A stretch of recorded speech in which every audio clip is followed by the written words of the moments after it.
Assalamualaikum warahmatullahi wabarakatuh. Selamat datang di kisah inspirasi kehidupan. Kali ini akan disajikan sebuah kisah inspiratif yang faktanya pun sudah terjadi dan semoga menjadi penguat hati Anda. Setelah ibunya meninggal, dia diusir ayah tirinya. 10 tahun kemudian, ayah tirinya menerima karmanya. Mungkin karma itu memang benar-benar ada di dunia. Tidak perlu membalas, tapi akan datang saat tiba waktunya. 10 tahun yang lalu, aku yang baru berusia 13 tahun, ketika itu tidak hanya sandaran apapun, berjalan sendirian di jalan yang dingin. Masih hangat dalam benakku, pada malam pertama itu, aku tidur di bawah jembatan. Sebenarnya bukan tidur, aku hanya berjongkok semalaman di sana. Aku sangat takut. Aku merasa dunia mencampakkan aku. Usiaku baru 8 tahun pada 15 tahun silam. Ibu menikah lagi sambil membawaku. Ketika itu, ayahku telah meninggal. Kakek dan nenekku juga sudah tiada.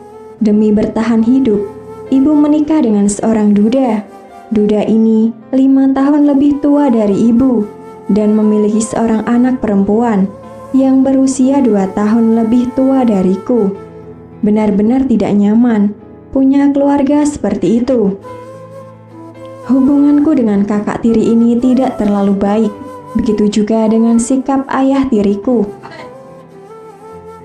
1 tahun kemudian, ibu melahirkan seorang anak laki-laki. Ayah tiri sangat senang, tapi sikapnya menjadi tidak baik pada ibu dan aku. Meskipun tidak baik pada kami, tapi setidaknya ada tempat untuk bernaung. Sejak saat itu, aku berkata pada diriku, harus bekerja keras jika tak mau direndahkan orang lain.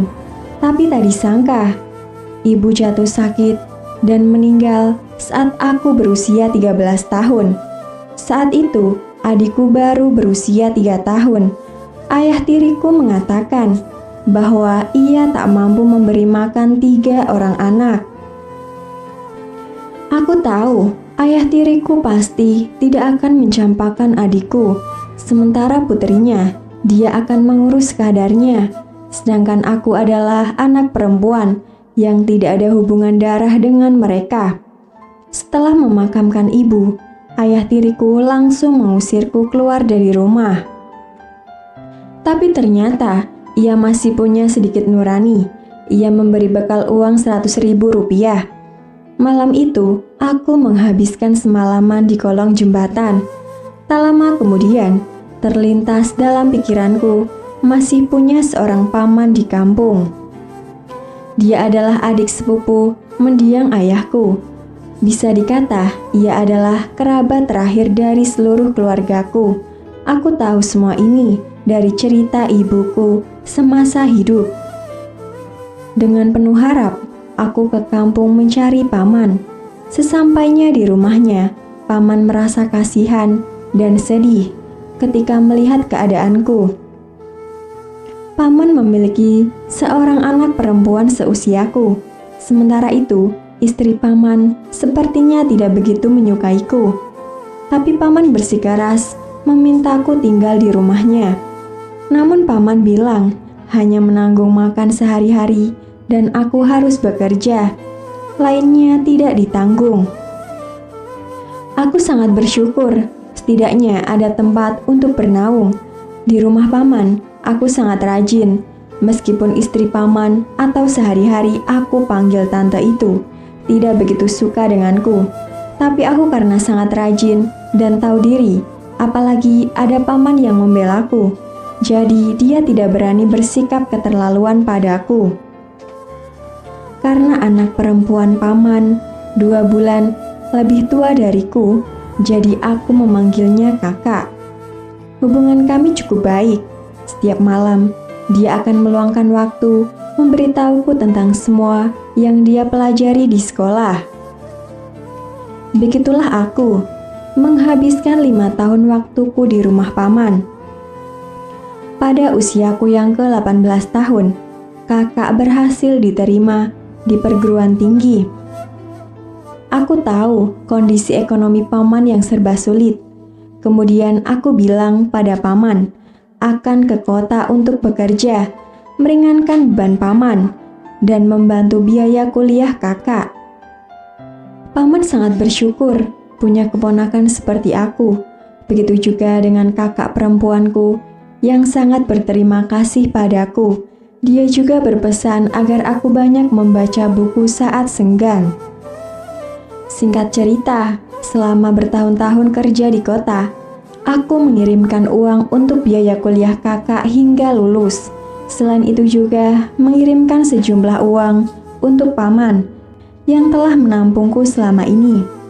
Sementara aku sendiri berusaha menghemat uang untuk masa depanku. Seperti yang selalu disarankan kakak, aku mendaftar di sekolah malam. Meskipun tidak pernah sekolah secara formal selama bertahun-tahun, namun berkat bimbingan belajar kakak sewaktu di sekolah menengah, jadi aku sudah punya dasar. Saat kakak lulus kuliah ketika itu, aku pun akhirnya mendapatkan ijazah diploma. 1 tahun kemudian, usiaku sudah 23 tahun.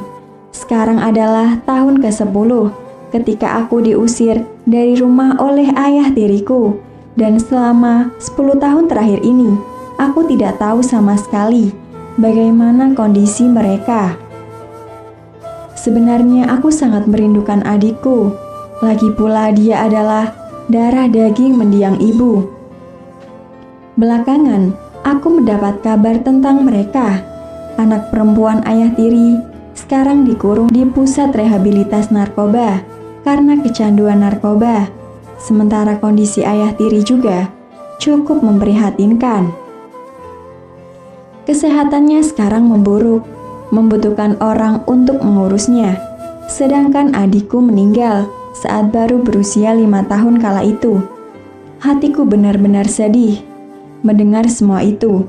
Tapi aku bukan sedih karena ayah tiri. Aku sedih tentang adikku yang malang. Mungkin itulah karma yang harus diterima. Aku tidak mau terlalu memusingkan hal itu. Aku hanya ingin menjalani hidupku sekarang. Dan kini sudah sepantasnya aku membalas budi baik paman selama ini. Mungkin memang begitulah roda hidup di dunia ini. Baik dan jahat pasti akan menerima balasannya, baik atau buruknya, suatu hari nanti. Demikian kisah yang bisa kami sampaikan. Semoga bisa bermanfaat untuk kita semua. Akhirul kalam, lillahi taufiq wal hidayah. Wassalamualaikum warahmatullahi wabarakatuh.